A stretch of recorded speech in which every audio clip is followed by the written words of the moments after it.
A common feeling that plagues our society. The whole world is at our fingertips, yet we feel an ever-increasing gap of meaningful engagement. This is the loneliness paradox. You are not alone in feeling lonely. We at No Clue are here to help you. One of the reasons we feel lonely is our deep human need to belong, but sometimes the world can make us feel like we're on our own. That's why it's important to treat ourselves with kindness. This can be anything like a calming bath, journaling, meditating, or spending time in nature.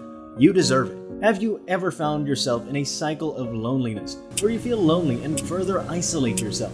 You can break that cycle by inviting social moments into your life. Call up an old friend, join a group related to your interests, sports or hobbies, or volunteer for an important cause. You never know who you'll meet and how they'll impact your life. Social media can be a double-edged sword.